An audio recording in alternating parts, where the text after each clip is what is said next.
Hello, good afternoon and welcome to the Tuesday edition of The Pulse. We're live on DSTV channel 421, GoTV channel 125 and around the world on myjoyonline.com. My name is Faustina Safo. This afternoon on The Pulse, the Kpandai parliamentary seat saga lingers as the Supreme Court fixes January 28 for its ruling on the election petition.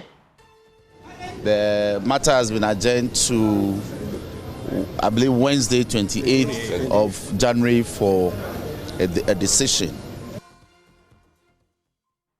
Details as the National Democratic Congress expresses confidence in winning the case and says it will continue serious campaigning ahead of the ruling. Also this afternoon, TUC Pool jointly urged pause on privatization moves as ECG revenue jumps by 90% and NEDCO cuts losses by 8% under a fresh turnaround program. The review of the turnaround program is underway. We urge government to halt all actions toward privatization of ECG and NEDCO. We have details as the union urges government to provide workers with the needed support and management enforceable deliverables. This of ECG and NEDCO should be given clear deliverables and be held to straight account on those deliverables.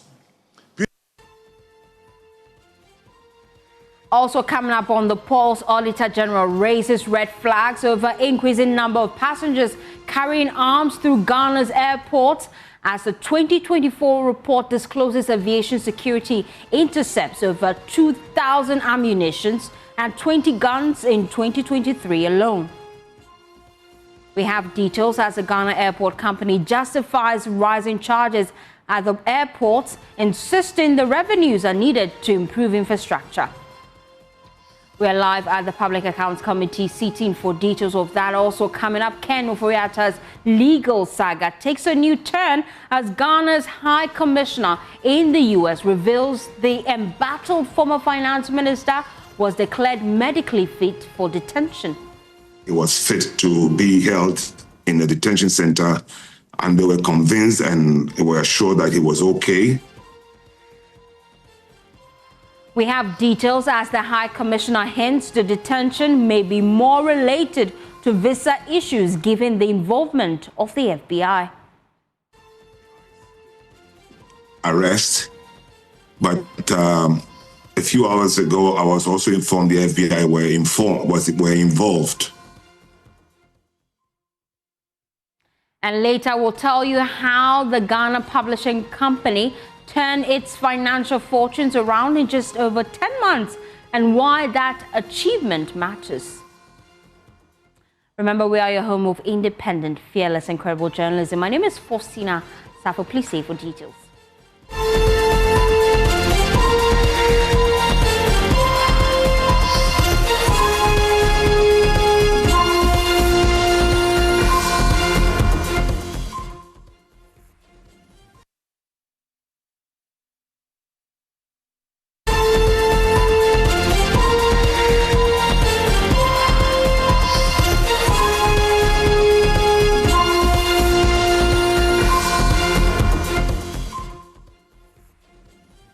Thanks for choosing us. Well, this afternoon, the Supreme Court has fixed January 28, 2026 to rule on a certiorari application by Matu Yindam. The New Patriotic Party's 2024 parliamentary candidate, Yindam is challenging the Tamale High Court's annulment of the Kpandai election results and its order for a rerun.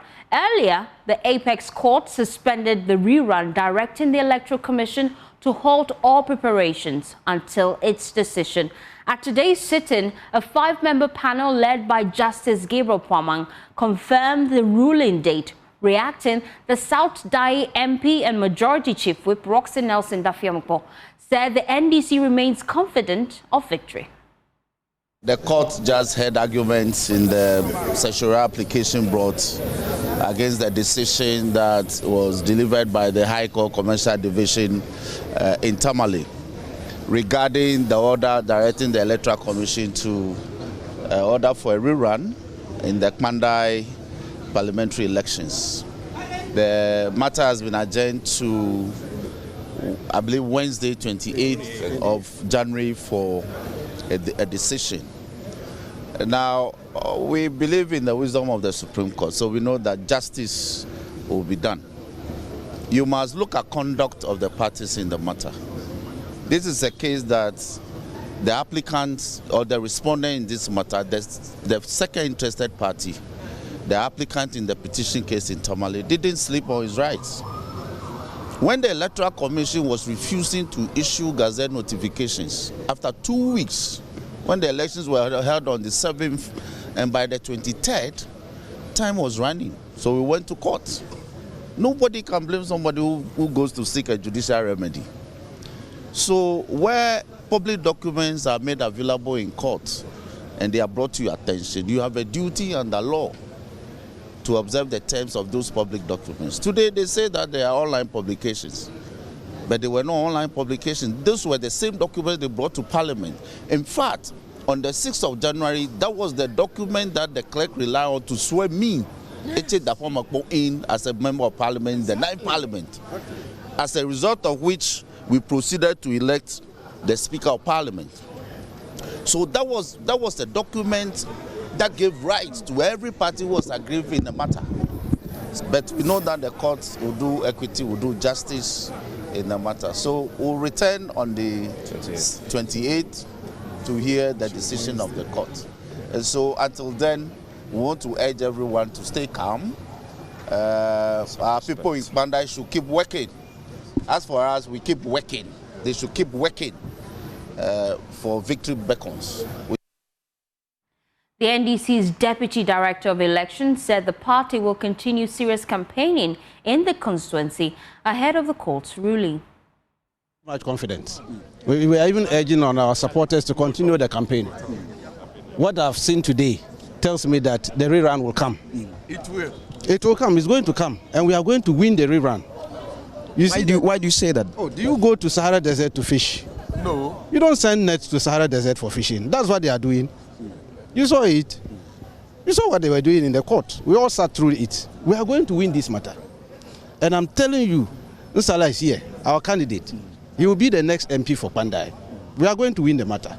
So 28th, we will be back here. So at the moment, are elections or campaign are ongoing within the Kpandai constituency? Yes. We are urging them to continue. In fact, he just arrived this morning. He's been busy in the field. The people are ready to vote for NDC. They've seen that, you see what they are trying to do. They are trying to use the back door.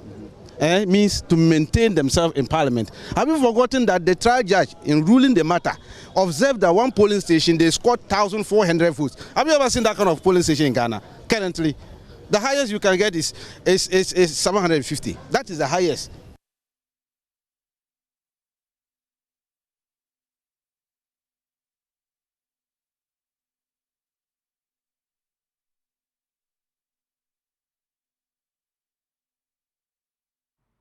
Well, let's broaden the conversation here on the pulse. Joining me now is the Deputy Director of Election and IT for the NDC, Rashid Tanko Computer. We appreciate your time. I also have with me the Deputy General Secretary of the NPP, Haruna Mohammed.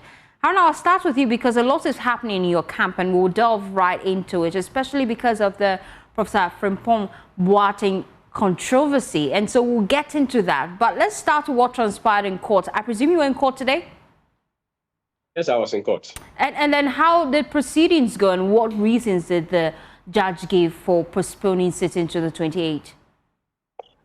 In fact, there's no postponement of sitting. There is an adjournment of sitting for ruling to be made on the 28th based on the argument of the lawyers for the various respondents and applicants in this particular matter. We have set our case. And we do know that the MPP always stay fidelity to the law, and we are not going to make a lot of noise out there. We know there will not be any elections in Kpandai, and that is why we went to the court. The only election that will happen in Kpandai is the 2028 election. So if anybody is daydreaming of having elections in Kpandai, then they should continue with that particular process. But we await the decision of the Supreme Court on the 28th of January. 2026. So our lawyers did very well. We did all that. We cited all the cases. Case law was out of play in terms of how the presentations were made. The Constitution was brought to bear. Evidence of originality was also brought to bear in the presentation. In fact, everything was okay, very apt, and that is why we've decided that we would leave them to come out. They are trying so much to appease their people. For us, we'll take a judgment for them, and that is why we wait for the judgment of the Supreme Court on the 28th. Aren't you worried that they're already on the grounds actively campaigning? I think they are doing exercise. Exercise is allowed. They can do gym, they can do talking, they can do all those things, but it will brought to nothing because we know that the law will continue to be the law. The decision of the Supreme Court is supreme, and this is a matter that has been decided before the Supreme Court. And we have cited a number of cases which even members of the bench were cited on their decision on the same matter, which was adjudicated on and decided on the 11th of June, 2025. Stay with me. Let me bring in Rashid Tanko Computer. You were in court today. You're quite optimistic of victory. Why is that?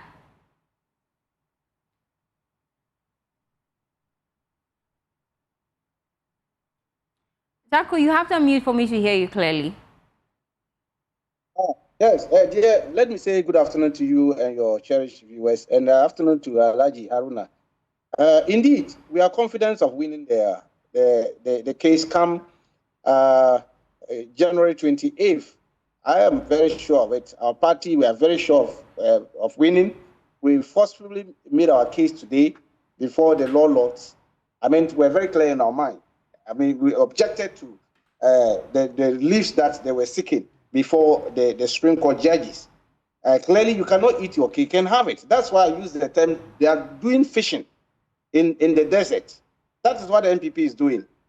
They are just trying to bring in issues that are the thing that they will not go into the merit of the matter itself, what the judge himself ruled on, where they participated throughout the process. They are running away from that, and now they are hiding behind technicalities, of which we ask that they cannot benefit from their own folly because they brought it. And that is why we exhibited the 6th January Gazette notification. And indeed, it came to play that even the 6th January Gazette document was what Parliament would use to swear in all the MPs in Parliament. It was the 6th January Gazette document that the Clerk of Parliament used. And see, so they cannot eat their cake and have it. And you say that they are trying to use technicalities in court to win the case. What technicalities, really? Of course, that is what they're like. You see, haven't come to court. They are looking for judicial review, and they've done it in the form of certiorari. That is what they have done. Okay, and then they brought it in such a way that they are saying because they have uncovered that a Gazette document came out in 24th December 2024. Therefore, we had filed our petition outside the 21 mandate. That is the thing they are trying to do. Meanwhile, it is the same NPP who brought in the 6th Gazette document, 6th January 2025 Gazette document. They brought it. And when they brought the Electoral Commission, that's why we are citing Electoral Commission and then the NPP together for fraud, for deceiving the public officers, for deceit, because they brought the document and made the court to believe that that was the correct Gazette document, which stated 6th January 2025. And that 6th January was not for only 4 constituencies, it was for 276, and that included Kpandai. That is our position, and we are very clear in our mind that we exhibited it, and the law laws, they've seen it. And so we are clear in our mind that NPP, they've lost it in advance. They've lost it. They've lost it in Tamale, and this one, the path of which they have chosen. In fact, their lawyer indeed admitted that on the face of it, that there was error, and we believe that, yeah, you cannot create this error and turn back to benefit from that error. It won't happen. The law is the law. We are all going to abide by the law, and we know that the law will be on our side come 28th January 2025. And Haruna, stay with me. Haruna, Did your lawyer indeed admit in court that there were some technicalities and errors in the document presented? No, our lawyer did not admit that there were some technicalities and errors. What was accused of was fraud. And then the fraud that they had mentioned in their motion and affidavit in support of their plea indicated that which the court wanted to hear from us. And our counsel used the law of estoppel and indicated the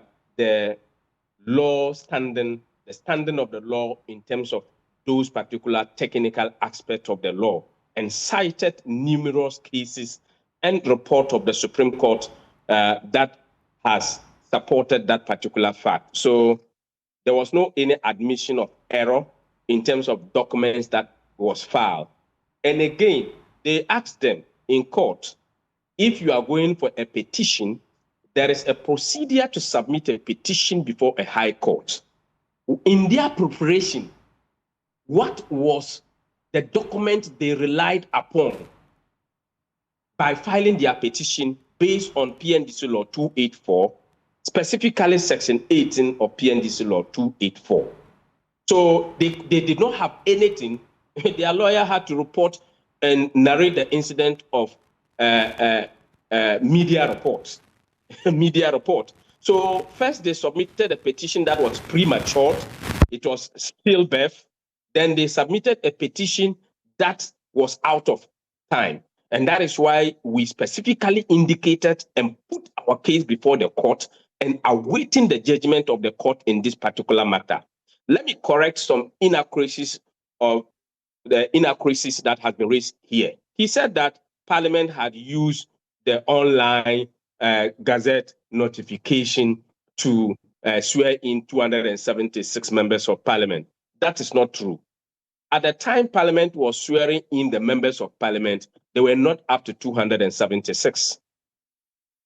And my brother here admits that they were not 276. So that is incorrect and invalidate that particular position.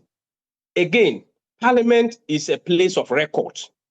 And you cannot stand and tell us that Parliament had to rely on an online. Go and read CI 127.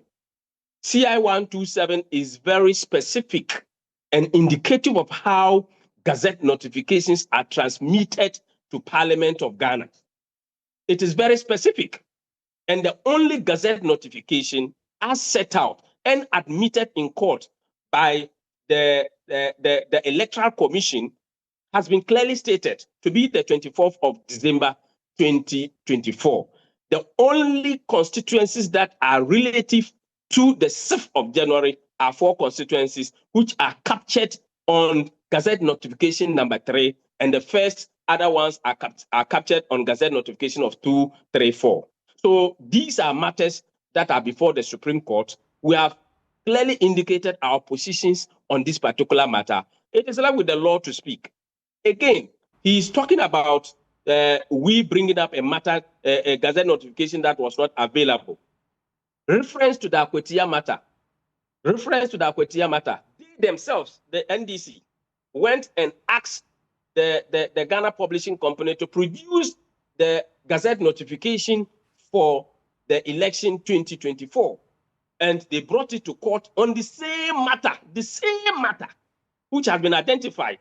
And in that same Gazette notification, in page 8123, Kpandai is located in there as being gazetted on the 24th of December. So on this particular matter, I don't think that we are adjudicating the matter in the media now. We've presented our cases. We are not going to be prejudicial on this particular matter, but our case is very strong, and I don't think that the Supreme Court will depart from the law. How is Machi Indam faring? Is he prepared for the worst? The MP for Kpandai is faring very well. He will be sent back to Parliament former MP. Very soon. There's no any former MP. If the court affirms the position, he's not going to be sworn in again. If he's a former MP, he would have been sworn in.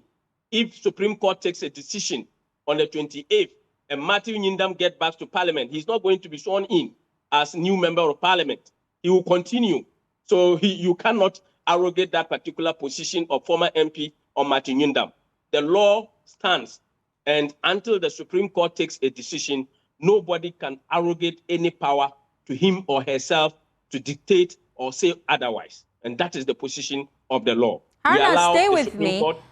Stay with me because we have a long conversation coming up because a lot is happening within your camp, and rightly so. But let me wrap up with Rashid Tanko Computer. Your final words as we wrap up the conversation. Well, dear, it's very clear. I mean, I know, and I'm saying that if you go and check the affidavit of NPP, Matthew Nyindam lawyers, when they presented it to the Tamale High Court, page 8 of their affidavit, and then the gazette they attached to that document of 20th January 2025, they attached the 6th January 2025 gazette. They brought it. They attached it as evidence, and that this is the gazette document for the election of Kpandai constituency, of who Kpandai constituency was there. It was the NPP. That's why I'm saying they are doing what is called fishing in desert. They brought it. We exhibited it before the law court. So what are they talking about today? Because the ruling went against them, and they know that if they are to go on appeal, they will lose heavily on the appeal because the matter is so clear. You can't have one polling station recording 1,400 votes, another polling station 1,200, and you expect a judge to sit down and rule in your favor in this kind of botched election. So they know if they to go for appeal, they will have problems. So they have abandoned that process and they are running to Supreme Court. It won't happen. We have made the laws to believe and to see, and we believe that they will do justice to the good people of Kpandai. We are very clear in our mind, and we know come 28th, victory will be for Kpandai people, and that is by making sure that we go for a rerun to elect the proper MP for them in that constituency, not a rigged election that will produce somebody who is not the representation of the people. That is what we are fighting. And I'm very sure in our mind that we are going to win the matter come January 28th. And what are your expectations once Parliament resumes? Well, very clear. He's still a former MP. He cannot go to Parliament. It's very clear. I mean, if you look at the orders of the Supreme Court, they didn't ask him to go back to Parliament. He cannot. The ruling still stands. The directives were given to the clerk of Parliament. Everything is still stands. The only thing that they suspended the process of going for the rerun. That is the only thing they have asked to stay. But they have not asked the ruling to be stayed so that that will allow him to continue to be MP. So as we speak now, Nyindam is still a former MP. He will continue to be a former MP. And I know by 28th, he will continue to be former MP. He will not get back to Parliament again. Rashid Tanko Computers, Deputy Director of Elections and IT for the NDC. Thank you so much for your time here on The Pulse. Well, I still have Haruna with me, and I want him to stay because of this conversation we're about to have. The New Patriotic Party says it has taken serious exception to comments made by former Minister for Environment, Science and Technology, Professor Kwabena Frimpong Boateng, in a television interview where he criticized the party's current state, described it as, quote, fake, and openly distanced himself from the NPP.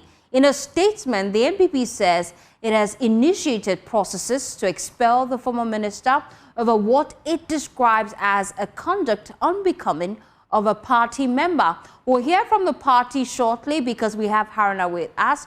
But first, listen to the former Minister for Environment, Science and Innovation, Professor Kwabena Frimpong Boateng, speaking to Channel 1 TV. The present MPP is not MPP, it's fake. What? Yeah. What I see now, it is not the MPP I used to. But the question still stands. Do you still consider yourself a member of the MPP? Not the fake one. So which one is the real one? The real one is there. It's a virtual thing, and the members are there in the background. You think that... Look at how they elected their last flag bearer. You know, twist the arms of weak and... This is for the 2024 election? Yes. Twist people's arms, bribing delegates, and intimidating others to get a flag bearer. You know, this is a beginning of corruption, and this should not be allowed in any serious situation or in any serious party. And there were issues.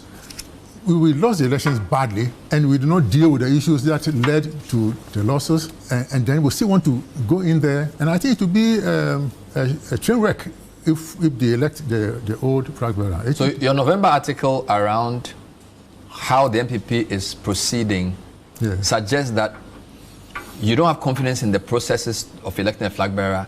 No. Is your problem with the Dr. Bawumia or with the NPP? No.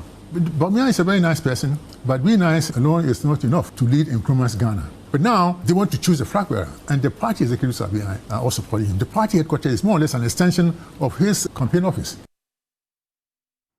Well, that interview he had earlier on Channel 1 TV.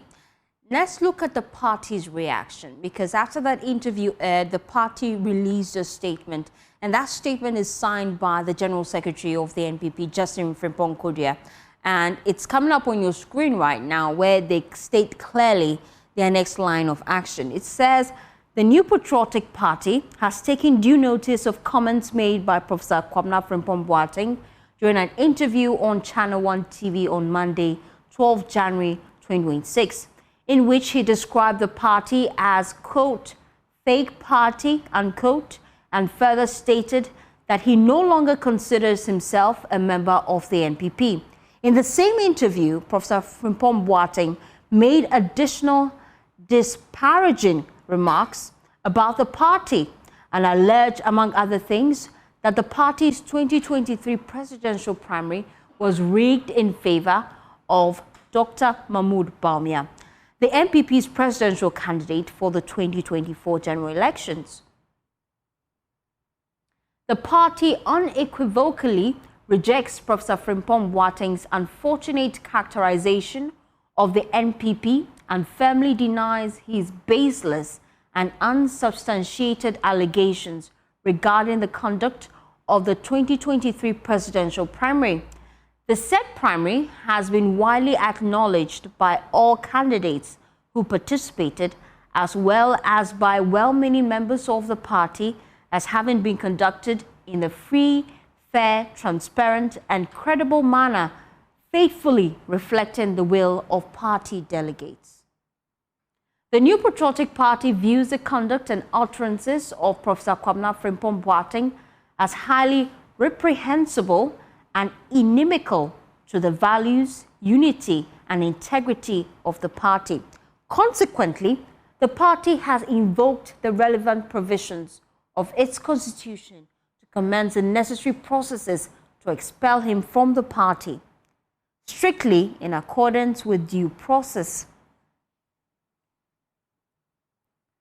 Well, that's a statement released by the New Patriotic Party. Thankfully, I still have with me the Deputy General Secretary of the party, Hannah Mohammed, still on the line with us. We appreciate his time. Now, let's look at the decision of the party to expel Professor Frimpong Boateng. Is that not too far-reaching? Aren't you trying to gag free speech? Firstly, I'm surprised that you consider this as a free speech. This is somebody who has openly expressed his wish of not belonging to the membership of the New Patriotic Party, and we are taking the steps to grant his wish for him. This is a person who has been one of those who have contributed to the downfall of the party. If you go down there and ask the grassroots of the party, you will see the damage that Professor Frimpong Boateng has done to the New Patriotic Party. The party has constitution. We have laws. And when you go against the laws, then the party will apply the appropriate provisions on that. That is why the General Secretary has referred the matter to the appropriate provisions of the party's constitution. The formation of the New Patriotic Party was not by force. It was a voluntary joining. So if the person deemed it necessary that he doesn't want to be a member of the New Patriotic Party again, such as him, then we take the appropriate steps to grant him his wish.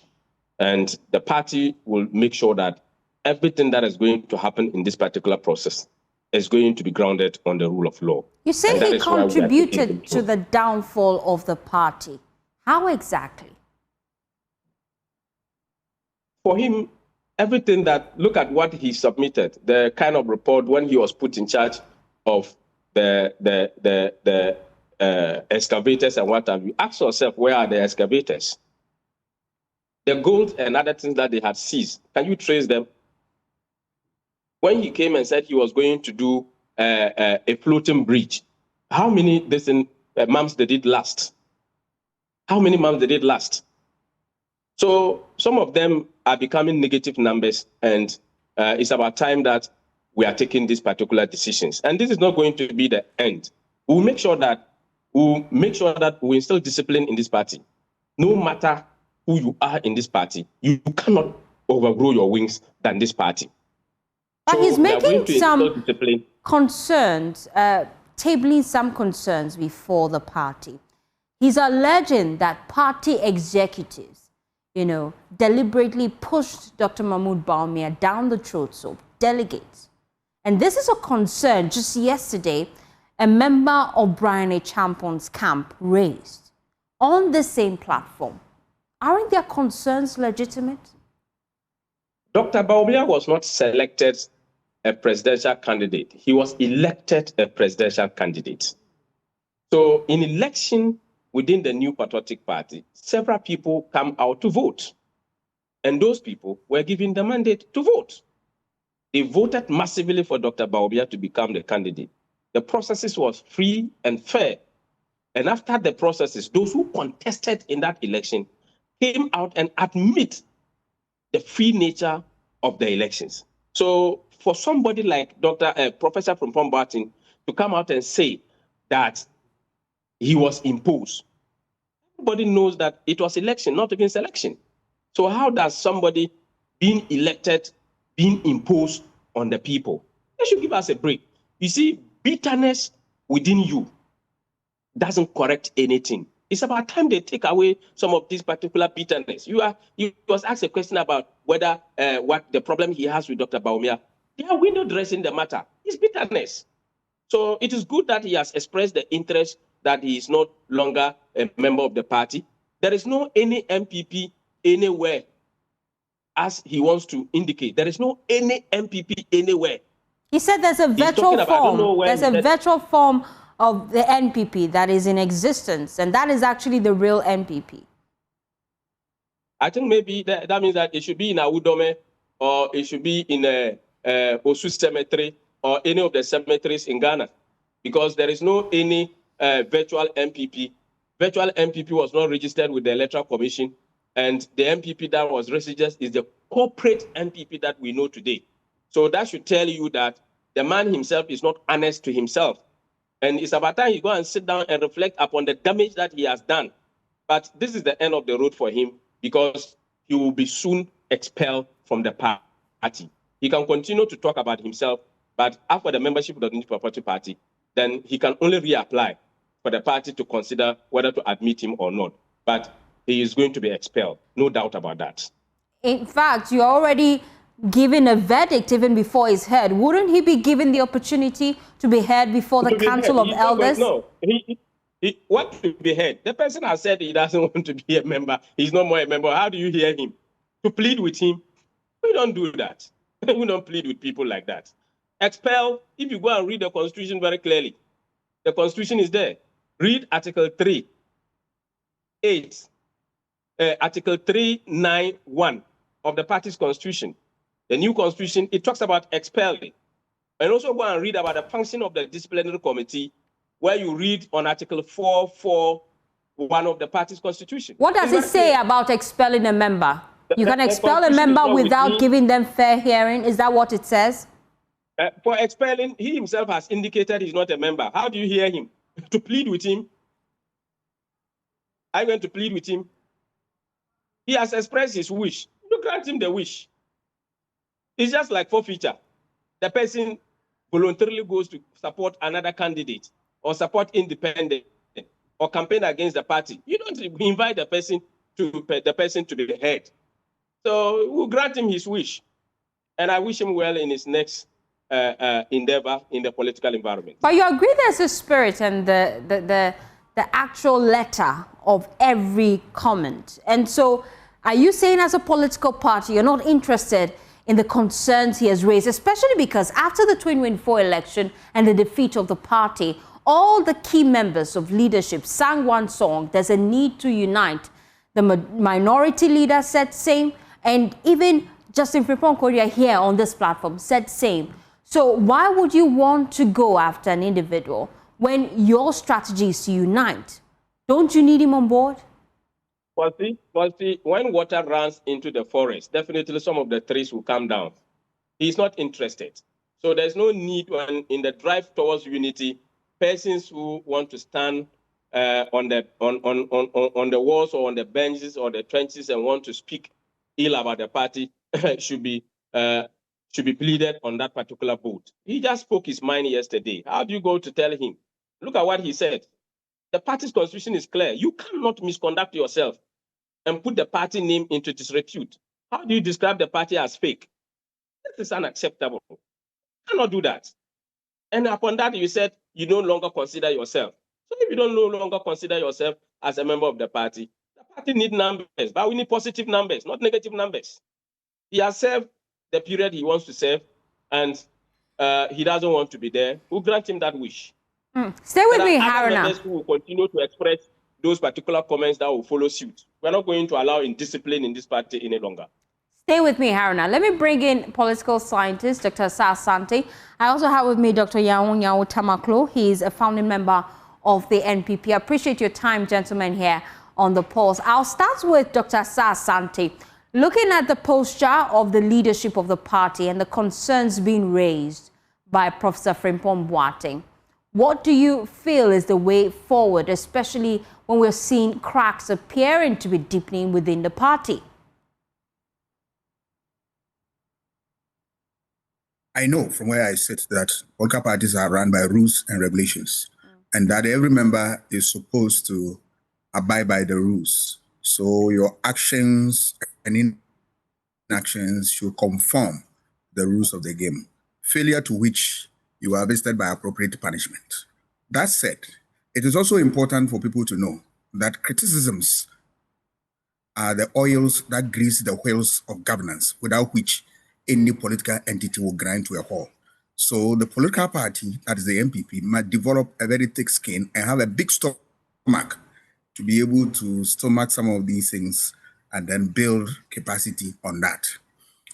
It is important. But from where I sit and what I'm hearing, I realize that the NPP have a different view on this and all that. It's my hope and prayer that due process will take place so that what Professor Boateng has said, he will come there and then have his day before a body, and at the end of the day, we'll see the outcome.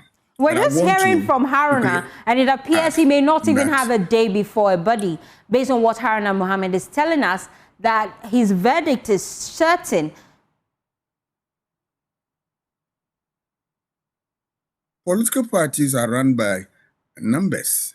It is true that members must conform to the rules of the game, but you also want to balance it against the fact that you want to maintain the numbers. So some of these things, you have a way of handling it. I have seen people within the party who have said worse things and other unprintable things, but I did not see the sanctions meted out to them by the party. So this one comes to me as a surprise. But hey, I'm not a member of any of the parties, so they have their own business they want to write. But we as observers, we want to make sure that whatever they do, there shouldn't be element of discrimination, that somebody will feel that is being discriminated upon, or somebody will also feel that is being gagged.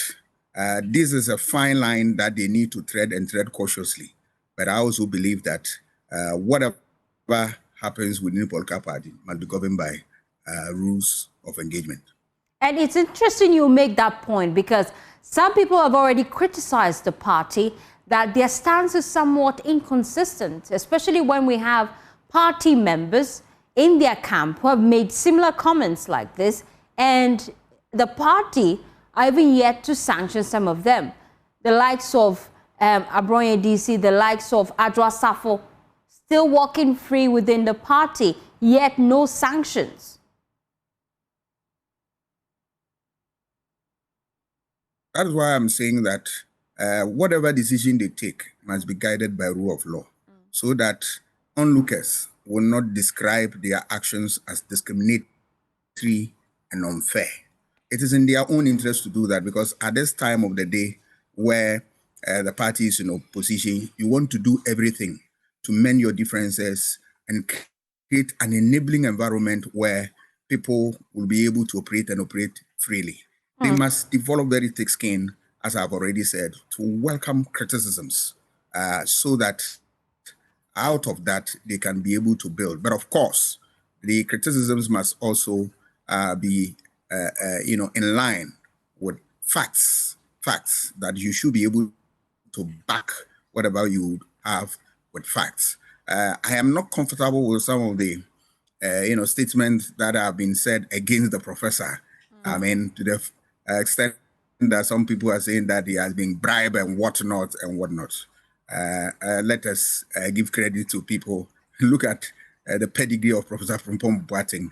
I'm not sure he's in to receive anything from anybody before he can air his views. But of course, his views, when you want to air them, his language must be decorous and must be measured. That I agree. Doc, stay with me. Let me bring in Dr. Yaun Tamaklo. He's a founding member of the NPP. For you, this may seem like deja vu, really. What we're experiencing now, the NPP says they have begun the process to expel Professor Frimpong Boateng. What's your thoughts, really, on what is happening within the party? I think I would say it's very unfortunate. Unfortunate in the sense that if we have had an executive leadership as we had years ago, by people like B.J. Darocha, Ajeni Boateng, and others, the step taken today, they will never take that step. I remember when we were just a group and were not yet MP, there have been arguments, intellectual arguments, and all sort of discussion. Nobody spoke. Now, Frimpong Boateng is a gentle. Frimpong Boateng has experience. He is very, very knowledgeable. And I'm sure he chose it well carefully. What the party should have done is to invite him for a chat. But the way that felt so strict, that the leadership of the party knew, if we are not careful, will disperse the party members. A party that has just come out of elections where we have failed systematically across the nation. You don't get members, such outstanding members like that.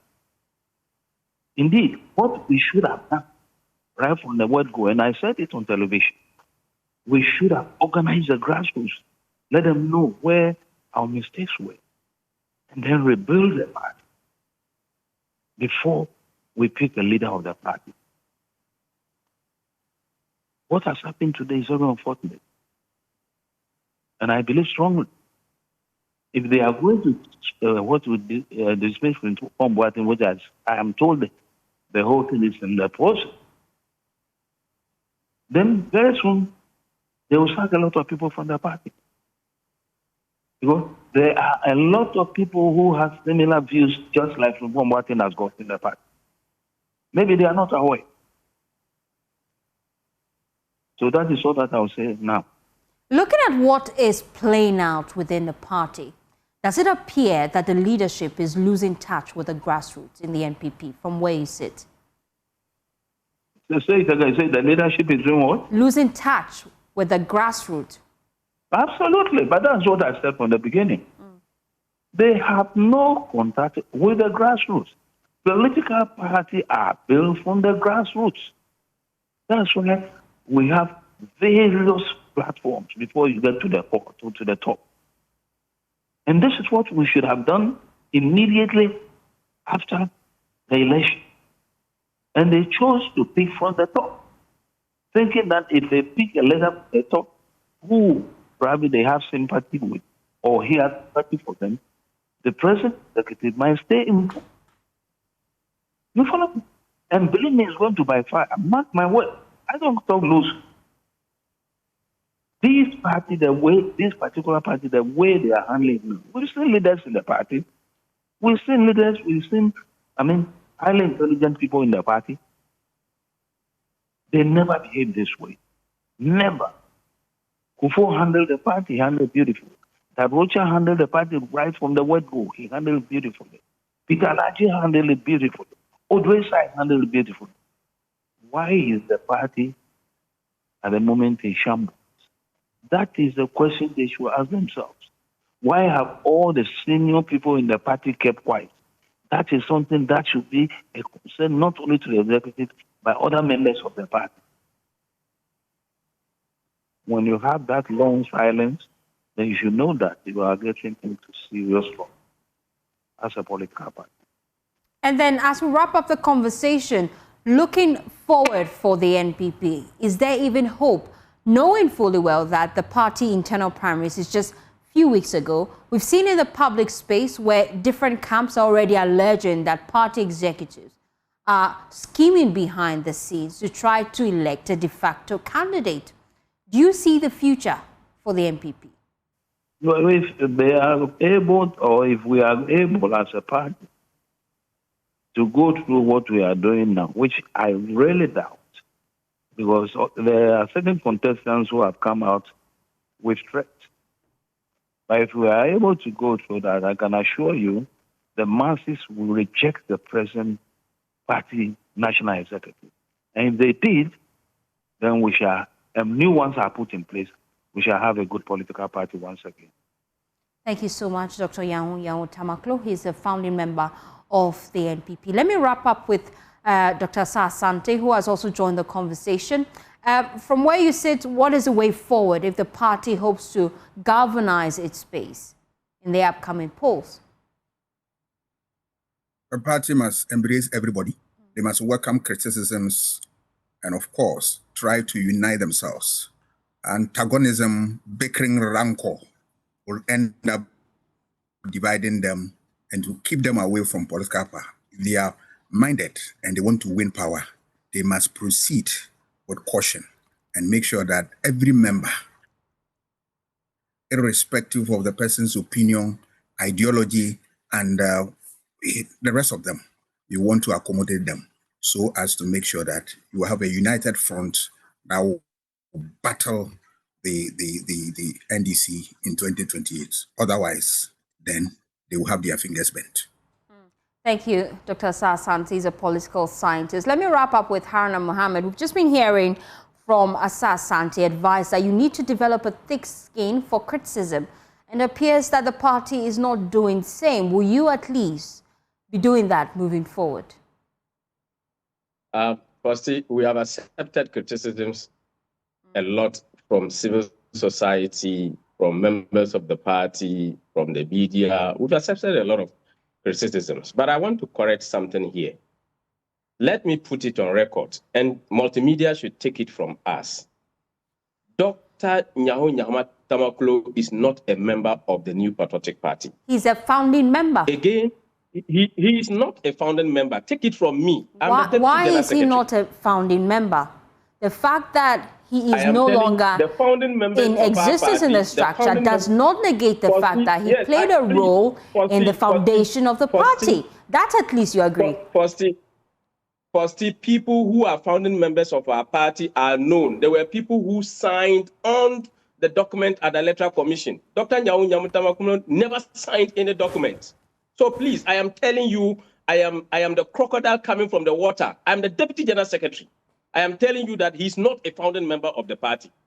Again, Dr. Yahu Tamaklo was suspended as a member on the 3rd of March 2016. And again, On 14th October 2023, Dr. Nyau Tamakulo said, and I quote, "I was a member of the NPP until Mahama came into the scene." Dr. Nyau Tamakulo reveals why he betrayed his former party. Ask him whether he made that comment or not. Our party is a party of rules. You cannot tell us that you are no more a member of the party and you will come to arrogate yourself a founding member. Please, multimedia, we would never forgive you if you call him a founding member again. I am serving this notice. We respect multimedia a lot. And Nyau Tamakulo is not a founding member of the Patriotic Party. And nobody should describe him as such. He's no longer a member of the party, per what he said by himself, that he was not, I was a member of the NPP until Mahama came into the scene. He said so in 2023, and that should be put on. But let's focus on the key concerns, and I appreciate the fact that you draw attention to that. However, we cannot be threatened. We are Joy. Hence, let's make progress. The concern has been raised. Will you at least give Frimpong Boateng the opportunity to defend himself before the verdict is passed? How do you defend yourself when you say you are no longer a member of the party? To defend yourself for what? To say you didn't say so? We are going to apply the provisions of the party's constitution. And that is exactly what we are going to do. And for you to say Joy cannot be threatened, Joy is known to chain out accurate information. You are not a member of the party. We are members of the party, and we are telling you he's not a founding member. It's not a threat. Hannah, I take exception to that description. Is a big platform. Joy do not churn out average information. The reason why we gave you this platform is because we want to hear all sides of the story. I take exception to that statement. We do not make average comments. With all due respect, Haruna Mohammed, with all due respect, we do not churn out average information. Your feedback is noted. However, we take exception to that statement. Let's make progress. Let's make progress. Let's make progress. Please make your point.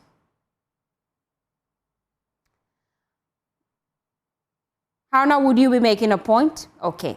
Thank you so much for your time here on The Pulse. Haruna Mohammed is Deputy General Secretary for the NPP. You're still watching The Pulse. Please stay with us. After this quick turn, we have a conversation for you on the different things that have come up across the regions. Please stay with us.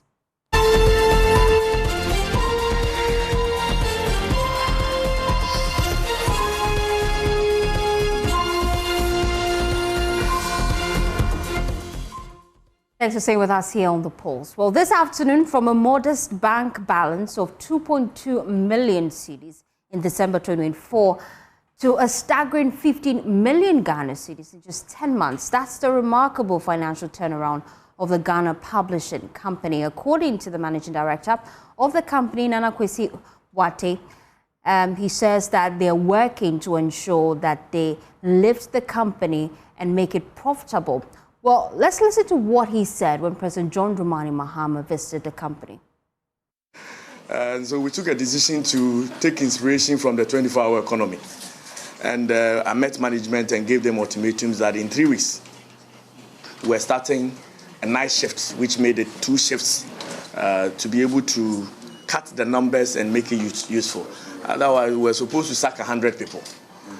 Lo and behold, we did. And it is the best thing that, in my opinion, has happened to this company. Gazettes that were taking 8 weeks now started coming in 3 weeks.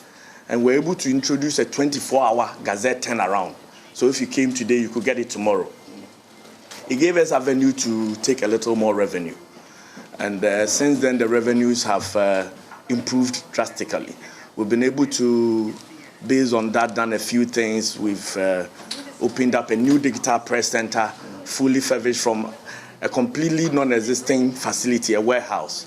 And the financials of the company has also significantly improved. When we came in February, the bank balance, and because you are here and it's your company, I can tell, was 400,000. And in January, the company paid salaries with an overdraft. So that was a company that was in dire straits. In the 10 months that we've been here, in December, we paid a 13th month salary to the staff without borrowing.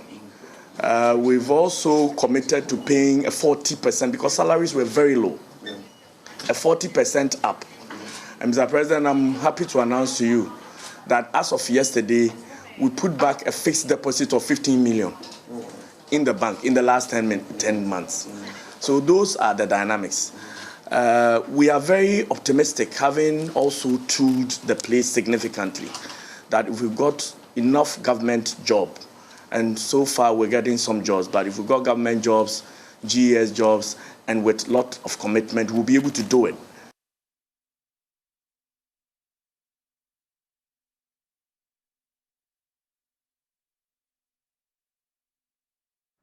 But how true is this claim and why does it matter? Well, we'll explain why this achievement stands out in an environment where many state-owned enterprises are struggling to stay afloat.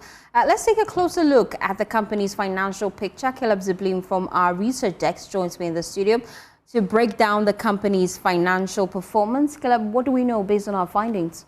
Yeah, like you rightly said before introducing me, the state-owned enterprises are usually a burden for the government. And then whenever there's some restructuring or the IMF or the World Bank comes to town, they always insist that the SOEs are put in check because the SOEs can really drain the public purse, especially when the government has to step in and supply the shortfalls. So for instance, with ECG, ECG is not really meeting their revenue target. So every month, the government will have to pay some extra money to ECG for them to be able to cover their costs and then sustain the energy sector. So this is why the SOEs are very important. And before coming to office, the new managing director of the Ghana Publishing said that the company was in distress, and then they are doing some reforms, working 24 hours to turn the hopes of the company around. So we decided to track the company's financials going back to at least 2015. If you can go to the next slide. So from 2015, if you look at the reports from SIGA, that's State Interest and Governance Authority, because we tried to get the authorities, Ghana Publishing's audited financial statements on their website, but we couldn't find that, so we had to rely on SIGA. And if you look at SIGA's reports from 2015 to 2024, which is the latest information, the company has been doing pretty well. They only made losses in 2018, 2020, and 2021, where they made a loss of 900,000 cedis in 2018, 500,000 cedis in 2020, and then 800,000 cedis in 2021. And in fact, in the last audited financial statement, that was 2024, they made a profit of 2.23 million cedis. That was the second highest if you count from 2.7 million cedis in 2023. So the 2.2 million we mentioned in the lead up to the story was the audited financial statements from SIGA reports. But then the 400,000 that the MD mentioned earlier was how much the company had in their bank. So when you do your financials, you have some money in your bank, some investments, how much you reckon every month from revenue. So it's 400,000. Well, according to the MD, that was how much was in the bank's account. Okay. But then if you look at the entire statement for 2024, the company made a profit of 2.23 million cedis, and their revenue for the entire year, that's without taking their expenditure and all of that, was about 61 million Ghana cedis. So if you look at the trajectory from the data, the company has been doing pretty well. From 2015 to 2024, they made losses of just 3 years, but then we don't have the entire audited reports because it's not available online, so we have to rely on the SIGA reports. And the SIGA reports are usually very brief and then not into detail, so we can't get into how much actually goes into various lines of expenditure.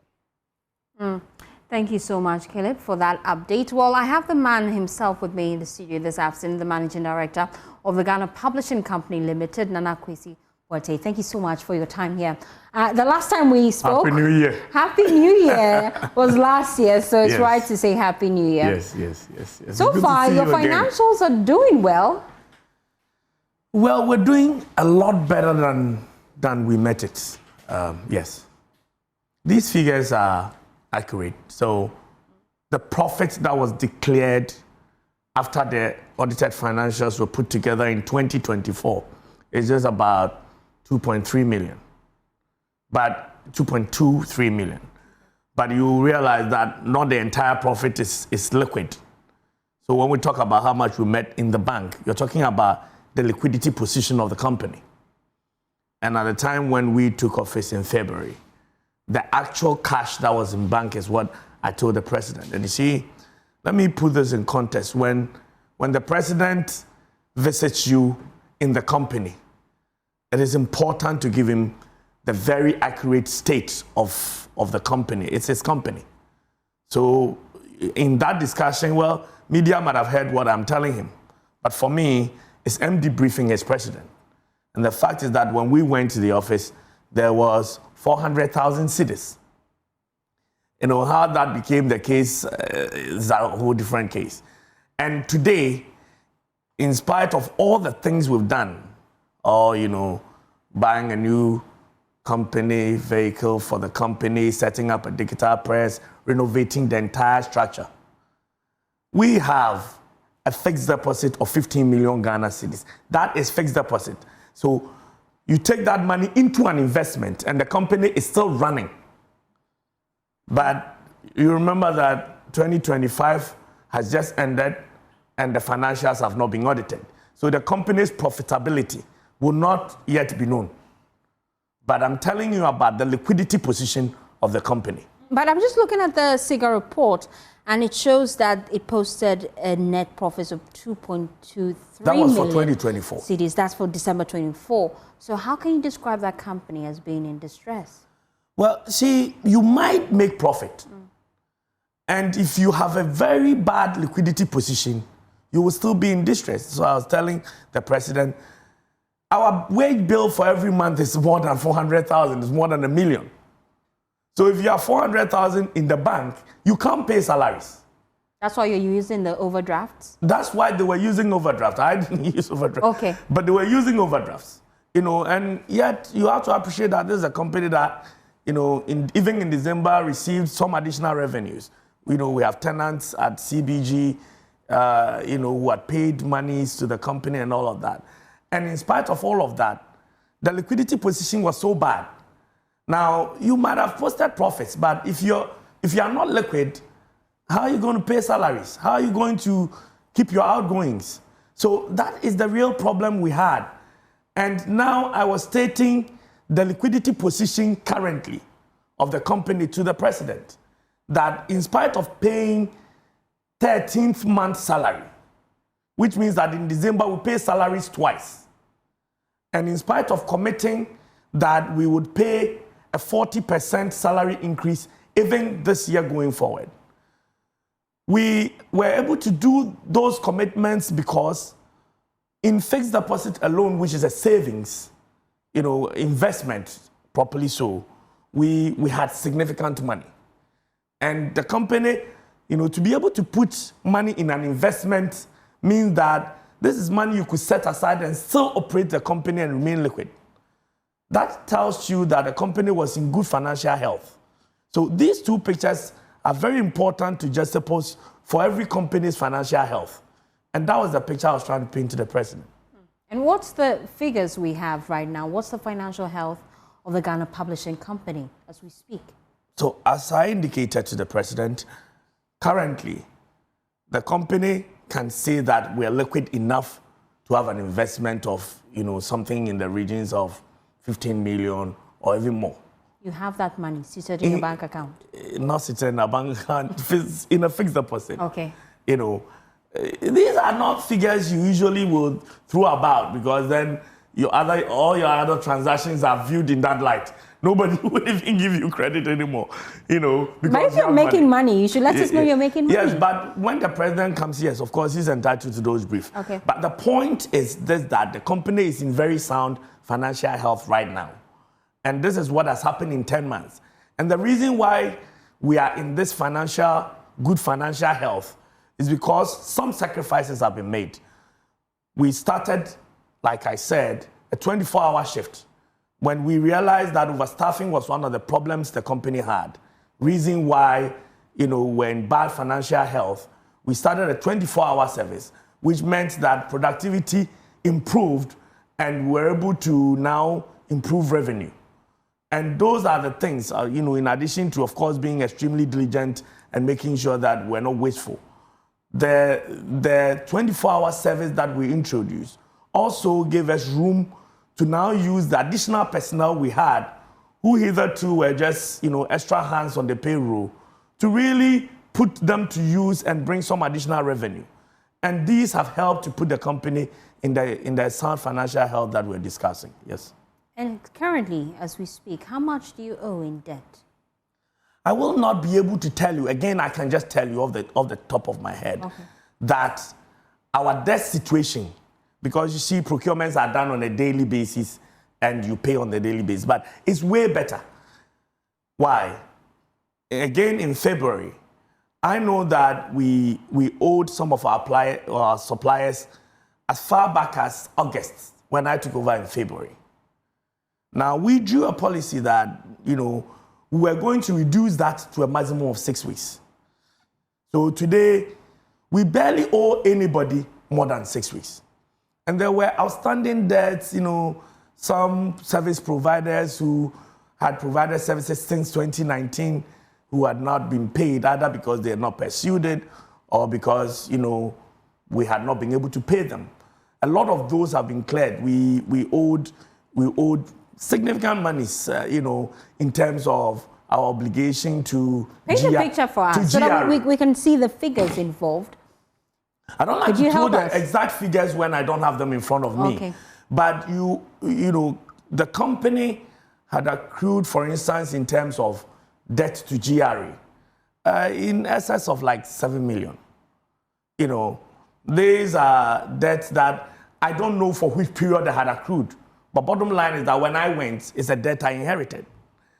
I have gone to GRA, we have negotiated, we are not adding more, we're reducing it on a monthly basis, because with that kind of debt, some significantly in terms of VAT alone, you're not going to get, tax credit to be able to apply for jobs. So all of these are things we met that we're working on. For me, though, suffice it to say that currently, the distress we met is no longer there. Yes. And have you done any internal audit since you took office, just to verify some of these claims? Well, we inherited the 2024 audited financials, which is external auditors have audited. As for internal audit, we have internal audit. So everything that happens is audited as it goes. And we get a quarterly report. And remember that we also do, a quarterly financials for the board and for SIGA. So these have been going on. But the 2025 audited financials will be done at the end of the first quarter. By April, it has to be submitted. So those figures would effectively be audited, and that is why I'm not telling you, for instance, our current profitability in 2025, because as I sit here, I wouldn't know. But what I know is that the liquidity position has significantly improved, and I can tell you for sure that with that level of liquidity position, you can only be more profitable, because if you're not making the profit, you don't have the money you're holding, unless, of course, you went to borrow, and we haven't borrowed. The last time we had a conversation, you were quite interested in ensuring state institutions do their printing with the Ghana Publishing Company. Since you took office, how effective has that agenda been? We've got some jobs from state institutions, ostensibly because we've proven to be reliable now. And again, it's kind courtesy, the sacrifice that the staff make in this 24-hour schedule that we have. Because if you brought job and we're going to close at 4 and you won't get your job on time, you won't bring it, which was the excuse that these institutions had for not bringing work to us. And now knowing well that if they brought work, they would get it, yes, they bring. And so, for instance, the last 3 budgets that have been read since this government has been in office have been printed by the Ghana Publishing Company. And hitherto, the 7 previous ones were not printed by us. Because the budget will be available only in the evening, and by that time, if you are closed, then they have to find somebody else to do it. But since we are available, the work comes to us. And you will realize that it is this reliability that will lead the finance minister to stay in the budget, that the government-free textbooks that will be printed for 2026 will be done by the Ghana Publishing Company. Because, of course, they understand now that we've positioned the company to be reliable enough to do these kinds of jobs. So this is, I told you, this is our objective, and we'll continue to pursue it. It requires that we make the sacrifices. It requires that we are focused on retooling and improving our capacity so that when work comes, we can deliver on it. And how much is that project expected to rake in for the publishing company? I don't know because we haven't received the contract. When we know, we will know. We'll be very happy to share the figures with you. Are you going to share the figures with us? Because we're looking forward to the figures, though. But then looking at, you're already running the 24-hour system. So how do you segregate your staff members? Well, I don't know what you mean by segregate. But if you want to know how we schedule the staff, then I will tell you. So we have a shift that runs and it alternates. So there is no permanent shift for anybody. Okay. But we have shifts that run 7:30 to 4:30. We have another shift that run 10:30 to 7:30. So, you know, from 7:30 in the morning to 7:30 in the evening, you have a shift that overlap because your busy period will be from 10 o'clock to say 4 o'clock, where you have the full capacity. And you have half of that before 10 o'clock and half of that after 10 o'clock to 7. That is one complete shift. Usually this is the shift that does the public company interface. So administration, the form store, the reception, you know, that part, the administrative part. Then you have the operational set. That we have the 7 o'clock to 4:30 shift, which is the first shift. Then the machines will be serviced, the area will be cleaned. Another shift comes at 7 o'clock, and they also close the next morning. So these are the two shifts. What are your financial projections for this year and even within the next 4 years? Well, I can't. I give you financial projections for the next 4 years. But I know that we have a budget that the board has approved this year. Again, these figures will be very difficult to, you know, off the top of my head tell you. But the truth is that every year we expect that the fortunes of the company would improve. So you're just about right when you say that the sales for 2024 was just about 61 million. That was the revenue. This year, that would increase to about 70, or the target is about, I think, 80 million or 70 something million. These are difficult to remember off the top of my head because you have to look into the budget to be accurate. But there is a progression in that line in terms of revenue, and we expect that profitability will also improve in the same manner. Thank you so much. We appreciate your time here on The Pulse. It's been a great conversation. I can see our social media is buzzing. People have questions for you, but we have to let him go. And yes, indeed, we have to let you go. But then I'm told by my producer that we've been giving 2 more minutes just to get social media comments. I can see here, Audu says, some critics say you are only reaping the rewards of the groundwork laid by your predecessor. How do you respond to that? And then this one says, this is Mavis. Mavis says, how did you manage to achieve this remarkable feat within just 10 months? I'm sure she's referring to your financials. So please answer those 2 questions for me. I'm told I've been given some few minutes just to wrap up the conversation. Well, I don't know, but my predecessor has done some job. A company is a continuum, but the figures were shown to you. The highest profit they had made was 2.7 million. So if he used seven years to lay a ground and his highest profit was, 2.7 million, and the company's bank balance was 400,000, and in 10 months that moves to 15 million, and you say that I don't understand.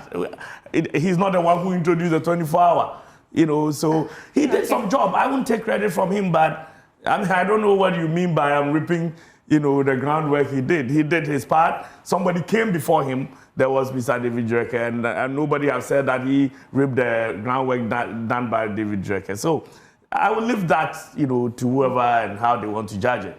How did we achieve it? Like I have said, there's been a lot of sacrifice, the staff coming to work at night, myself going to work at night. We've made sacrifices. We've cut out a lot of things that we felt were were wastages. The company has been effectively managed, and it is because there is a commitment to do so. And that is why you see what you see. Thank you so much for your time here on Thank The Pulse. you. We'll be speaking to the MD for the Ghana Publishing Company. You're still watching The Pulse. We're back after this quick tip, please.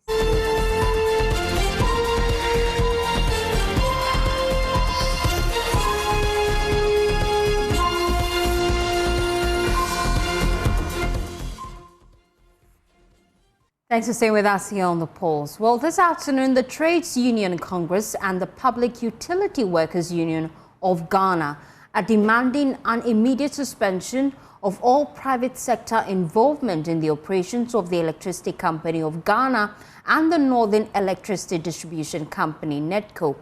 The unions argue that the sharp rise in revenue at ECG and the reduction in losses at NEDCO prove the utilities can be turned around without privatization if workers are fully supported and management is given clear and forcible targets. My colleague Collins Frempong has more in the following report. Solidarity forever for the youth. At a press conference at the Trade Union Congress, TUC General Secretary Joshua Ansah said ECG's average monthly revenue has surged from about 900 million Ghana cedis to nearly 1.7 billion Ghana cedis, a rise of almost 90% in just 6 months. He added that NEDCO has also cut its losses by around 8%, despite most of its customers being on lifeline tariffs, showing that the utilities can be successfully turned around without private sector participation. Following extensive tripartite engagements involving the Public Utility Workers Union pool representing staff of ECG,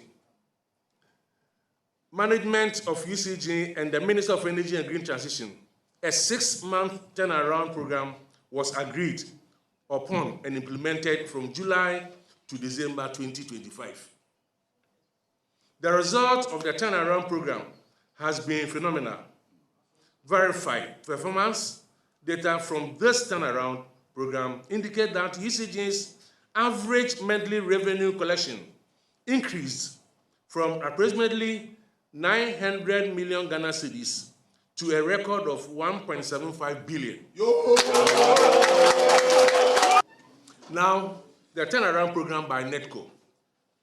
The Northern Electricity Distribution Company, NEDCO, has faced significant challenges related to high distribution losses and inadequate revenue collection over the years.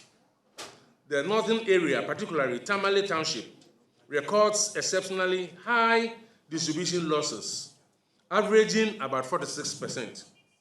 In the last 1 year, this exceptionally high distribution losses have been slashed from 47.32% in November 2024 to 39% in November 2025. The unions noted that these gains have already brought significant sector-wide benefits, including more regular payment to power producers and improved stability in electricity supply, reducing the repeated threats by independent power producers to shut down plants over debts. This remarkable improvement in revenue collection has ensured that power generators are now paid regularly, avoiding instances where independent power producers threaten or actually shut down their production plants in projects of unpaid arrears for the benefit of Ghanaians. Calling for an immediate halt to all privatization plans, the TUC and POO urged an extension of the current turnaround program with clearer deliverables for management and stronger oversight from state regulators. The 6 months management union turnaround program must be extended and reviewed comprehensively to determine additional measures needed to scale and sustain the success made so far. Thank you. 2, while the review of the turnaround program is underway, we urge government to halt all actions toward privatization of ECG and NEDCO. 3, in keeping with TUC's long-standing opposition to privatization of state-owned enterprises, we propose the following additional measures. A stakeholder board for UCG and NEDCO that brings the insight and expertise of the major think tanks and social groups, including labor, and this will provide the necessary checks and balances for efficiency. B, the MDs of UCG and NEDCO should be given clear deliverables and be held to straight account on those deliverables. Reporting for JoyNews, I am Collins Frimpong.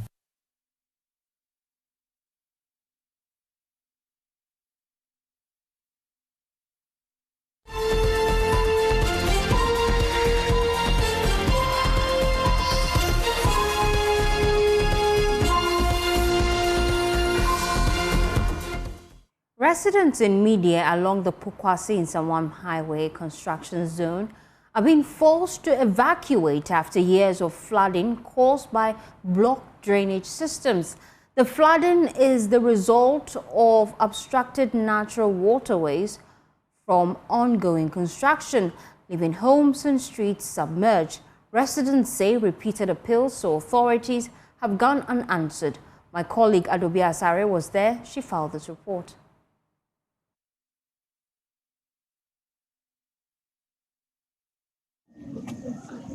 Media is a town struggling with persistent water stagnation due to the absence of a proper drainage system.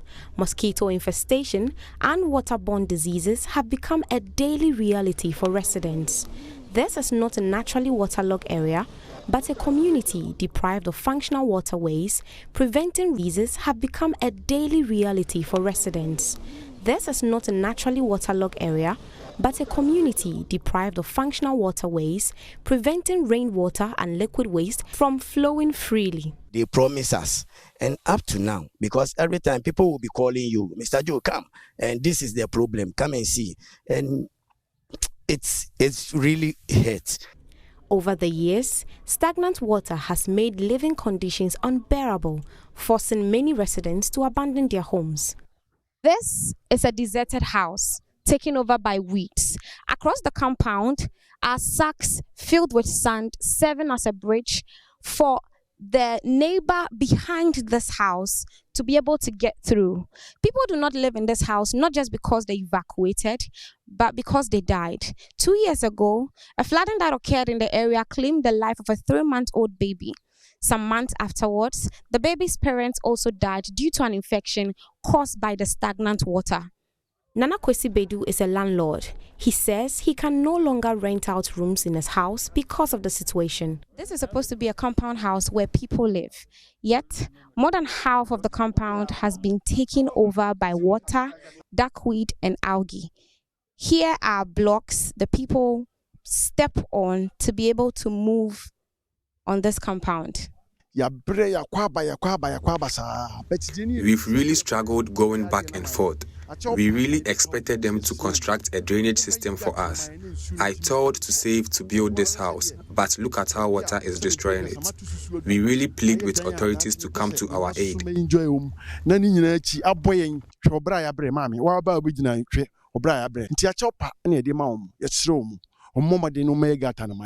So this is where we have to pass, just so we could get into his place. We have to pass behind the plants and then step on blocks on the compound because it's so full of water. 2,000. Serious. Up to now, no grant on. Joseph Akoto, a resident of Media, describes the worsening conditions and appeals to authorities to intervene. So we are pleading, we know the government is a listening government, and we are pleading to his aid to come to our aid and help us.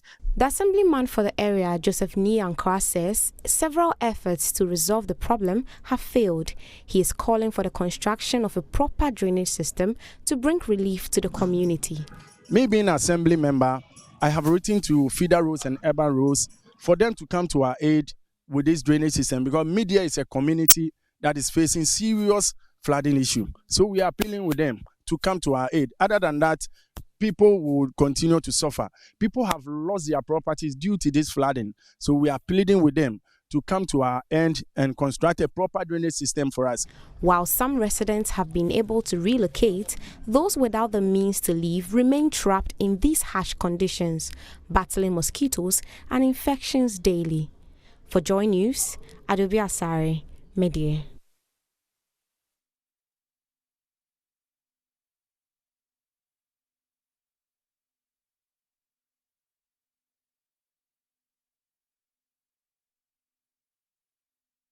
Well, let's take you back to our earlier story. We brought you the story of Pooh pushing for the government to ensure they do not privatize ECG.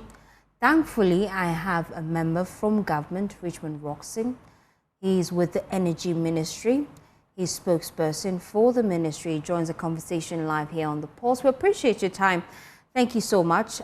You've heard the concerns of Pooh and TUC. They insist that the utilities are already on the path to recovery, and so they want government to pull the brakes on the privatization of ECG and NEDCO. What's your thoughts on their position? Will their concerns be adhered to? Good evening good afternoon to you, and good afternoon to your cherished listeners. First and foremost, let me state categorically that the government does not intend to sell ECG. The government does not intend to privatize ECG. And I don't want to believe it's a deliberate attempt to push that narrative out there.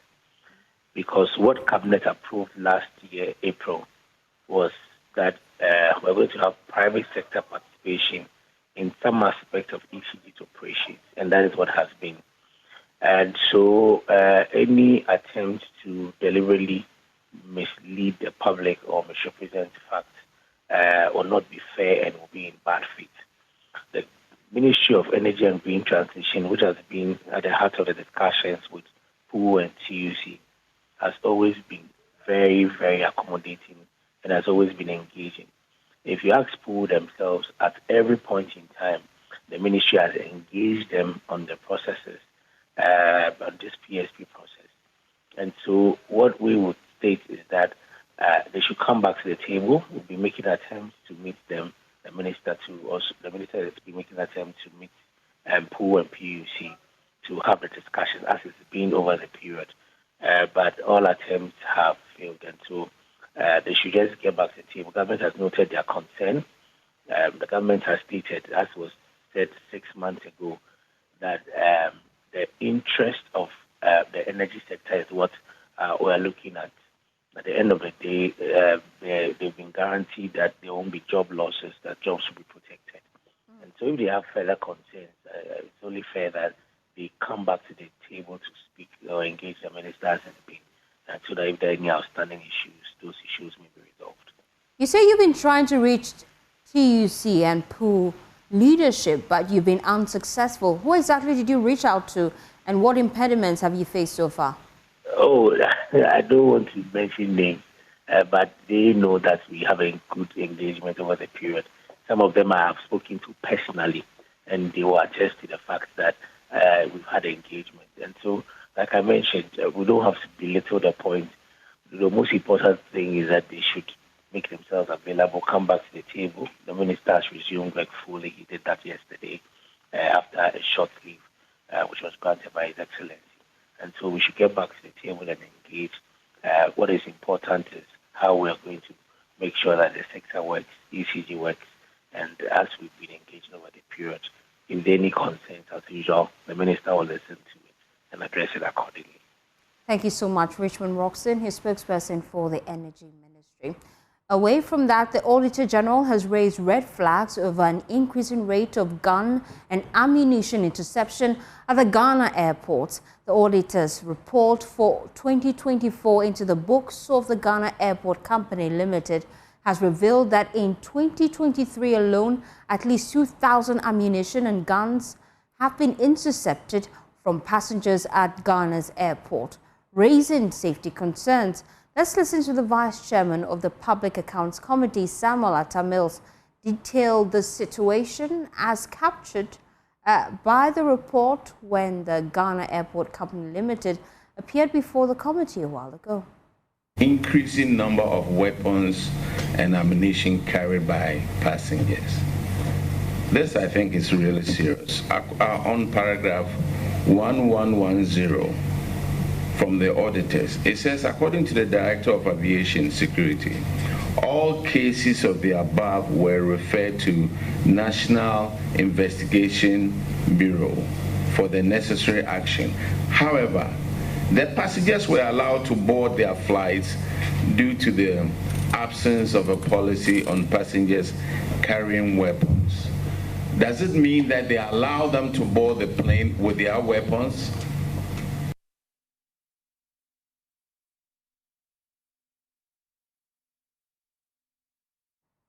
Well, the Ghana Airports Company Limited has been responding to how exactly they've been dealing with this menace.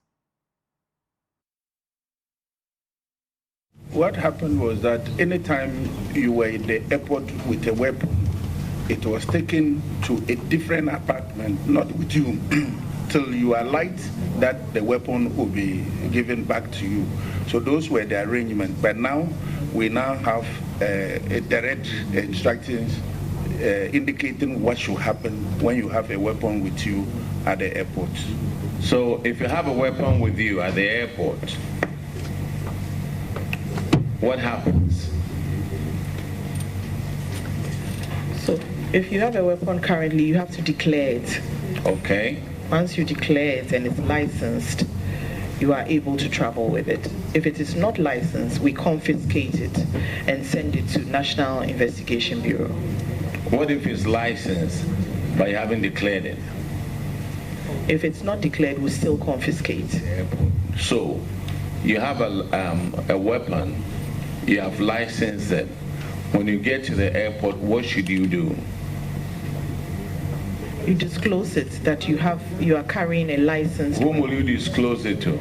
To the Aviation Security Department of the airport. We are talking about Terminal 2, not Terminal 3 now.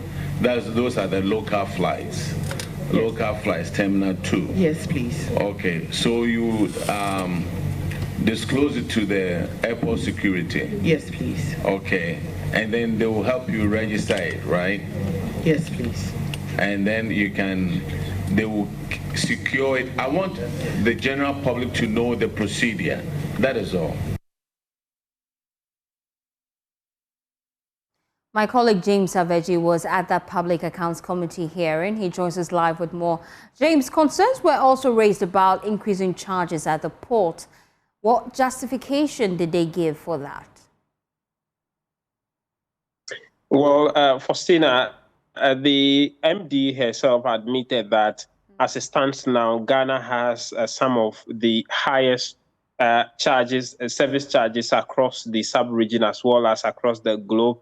She said in Africa, we rank 4th and globally 15th as far as some of these charges are concerned.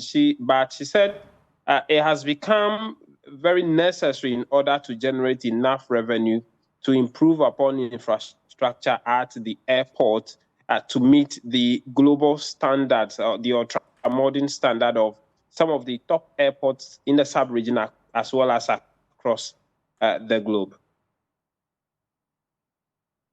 Comparatively, we are about number 4 in the region, in Africa. In the world, we rank about 15. So it may be expensive. In terms of service or cost? In terms of cost. It may be expensive. However, there are critical infrastructure that we need to implement if we want to see Ghana as the aviation hub. Without those infrastructure being in place, we wouldn't be anywhere near our sister airports like Cairo in Egypt, Morocco, that's way ahead of us in South Africa. And so all these airports that I've mentioned have certain infrastructure that we yet don't have. So we need to implement some of these charges in order to bring ourselves up to their standard. Well, I still have James Aveji with me. James, who else came before the committee today? Well, a number of agencies under the Transport Ministry took their turn at the committee sitting. For instance, when the Ghana Civil Aviation Center took their turn, there were issues about some contract issues. And then the Tema shipyard also took turn, and quite some serious issues came up. For instance, the Auditor General indicated that the former boss of the Tema shipyard, who also doubled as the former manager for the Keta port, which has not been in existence in the past few years, paid some $500,000 to the Ghana Port and Harbors Authority on behalf of the Tema shipyard on what they call rent to the GPHA. The Auditor General's report indicates that there has not been any official agreement between the two entities, which is the shipyard and the Ghana Ports and Harbors Authority, to make this payment. Upon probe, it became clear that the erstwhile boss, who deputized as the Keta Port CEO, was seconded to that particular agency or authority by the Ghana Port and Harbors Authority. And so the assumption is whether there's been some connival between him and the Ghana Port and Harbors Authority. For a member of the committee, Edem Agbana, thinks that there need to be further investigations into it. The money must be retrieved and some possible prosecution over that matter. For those in the Afram Plains area, the Volta Lake Transport Authority also appeared there were questions about the ferry, which has broken down for over 9 weeks now. They said they are looking for the part. The transport minister himself also promised that that is the delay. They are finding it difficult to get the part to repair the ferry. But the managing director of the Volta Lake Transport Company indicated that they should give them some 6 weeks, after which they are very sure of getting the parts to repair the ferry to resume work on the Volta Lake between the Afram Plains, Agodeke area. So those are some of the issues that's come up. The committee has finished its 2-day sitting now. What they have to do now is to go to the regions, to go and do the regional tours, and then that will be it for the 2024 report and end of their work until the Auditor General comes out with the 2025 Auditor General's report. Thank you so much, James Aveji. He was in Parliament for us. Well, that's how we wrap up the Pulse. For more news, please log on to myjoyonline.com. My name is Faustina Safo. I appreciate your company. Good afternoon.